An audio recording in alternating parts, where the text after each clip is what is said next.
I walked into that dining room already guilty in their eyes. My shirt stained with grease, my hands raw from twisting bolts on a stranger's broken down Buick. The clock had betrayed me, and her parents didn't need excuses. They already hated me. Her father's jaw tightened the second I stepped inside. Her mother's gaze slid over me like I was dirt clinging to her daughter's shoes. And beside them sat my girlfriend, Emma, pretending to defend me, but her silence was louder than words. Late, her father said flatly, and dressed like that? I swallowed. A woman's car broke down on the road. I helped her get it running again. He smirked. Of course you did. I didn't argue. Not then. I just took my seat at the table and felt the cold judgment wrap around me like a noose. We met in college. Emma had walked into my life with laughter, books spilling out of her bag, and the kind of smile that made me think I'd finally found someone worth holding on to. I loved her fiercely, but her parents saw me as a threat to the carefully curated image they wanted for her. They came from old money. I came from oil-stained hands and second-hand clothes.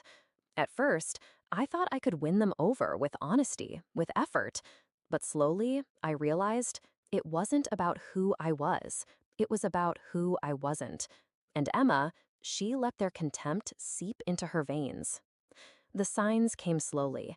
A shift in her tone, the way she stopped introducing me to friends, the secretive phone calls.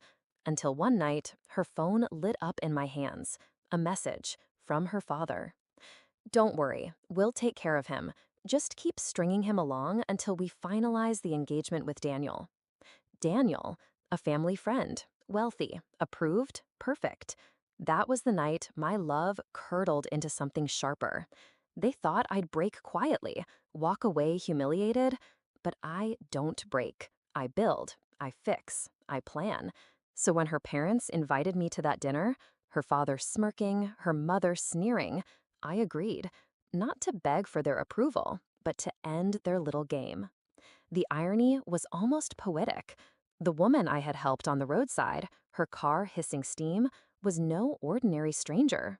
She was Margaret Wilkes, the new president of the city's Historic Preservation Society, a woman with influence and a reputation for brutal honesty. She'd insisted on taking my number after I'd patched up her Buick.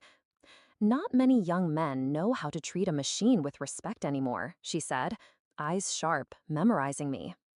I didn't know then just how perfectly timed our encounter was. That night, at the dinner table, the air grew heavier with every passing course. Emma's parents whispered barbs disguised as questions. So, still working that garage job? Her mother asked. Yes, I said evenly. The same garage that rebuilt the mayor's collection last spring. Her father scoffed. Luck, nothing more. Emma fidgeted. She wouldn't even meet my eyes. And then, like thunder, the front door opened. Margaret Wilkes stepped in, dressed sharp, commanding the room with nothing but her presence. Sorry to intrude, she said. I just had to meet the young man who saved me this afternoon. Her eyes landed on me. There he is. Emma's parents froze. They knew her. Everyone did. She smiled at me, then turned to them.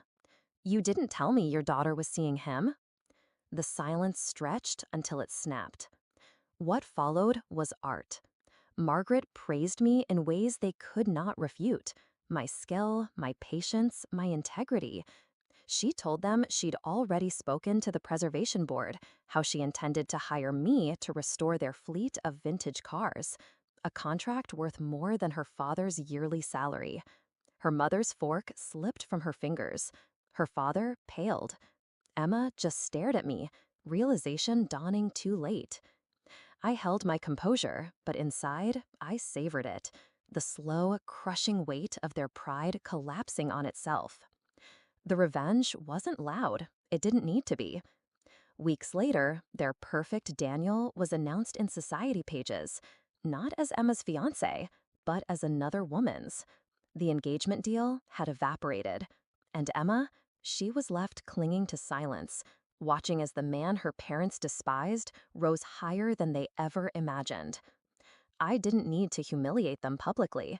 I let their own arrogance do it for me. I think back to that night often, to the grease on my shirt, the disdain in their eyes, the sound of Margaret's voice turning the tide with a single sentence. Emma once told me her parents could make or break anyone. She was wrong. I don't need their world. I built my own.